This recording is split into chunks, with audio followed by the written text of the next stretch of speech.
যে কেউ একজন মারা যাওয়ার 3 দিন 7 দিন বা 10 দিন পরে এরকম করে বাড়িতে গরু ছাগল জবাই করে মিলাদ মাহফিল করা, বরং এটাতে হিতে মানে লাভ হওয়ার তো কোনো সম্ভাবনাই নেই, বরং তার জন্য গুনাহের কোনো উপলক্ষ তৈরি হয়ে যেতে পারে। ডাক্তারদের কাজ ডাক্তারি করা, উকিলদের কাজ উকালতি করা, আর ফতোয়া দেওয়া হচ্ছে আলেমদের কাজ।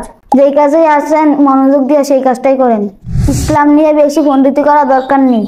আপনাকে একটা হাদিস শোনাই। হাদিসটি সহিহ বুখারীর 100 নম্বর হাদিস। রাসূল সাল্লাল্লাহু আলাইহি সাল্লাম ইরশাদ করেছেন, আল্লাহ তাআলা মানুষের অন্তর থেকে ইলমকে টেনে বের করে নেবেন না, বরং আলেমের মৃত্যুর মাধ্যমে ইলমকে উঠিয়ে নেবেন। এমনকি যখন কোনো আলেম থাকবে না, তখন মানুষেরা মূর্খদের নেতা বানাবে। তাদেরকে কোনো মাসালা জিজ্ঞাসা করলে তারা না জেনেই ফতোয়া দিবে, ফলে তারা নিজেরা গুমরা হবে এবং মানুষদেরকেও গুমরা বানাবে।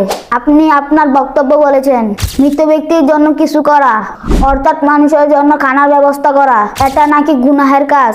নাউজুবিল্লাহ। অথচ মানুষদের খানা খাওয়ানো উত্তম ইবাদত, যেমনটি হাদিসে এসেছে। সহিহ মুসলিম প্রথম খণ্ড 48 পৃষ্ঠা 39 নম্বর হাদিস।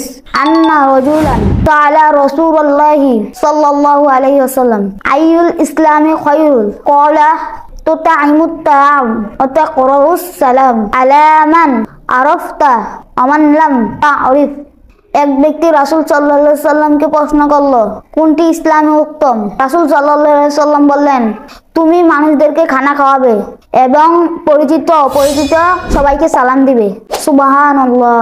শুধু তাই নয়, কেউ যদি মৃত ব্যক্তির পক্ষ থেকে কোনো নেক কাজ করে অথবা দান শ্রদ্ধা করে, সেই সওয়াব মৃত ব্যক্তির আমলনামায় পৌঁছে দেওয়া হয়। যেমন হাদিসে এসেছে, সহিহ মুসলিম 2য় খণ্ড 41 নম্বর পৃষ্ঠা হাদিস নাম্বার 1630।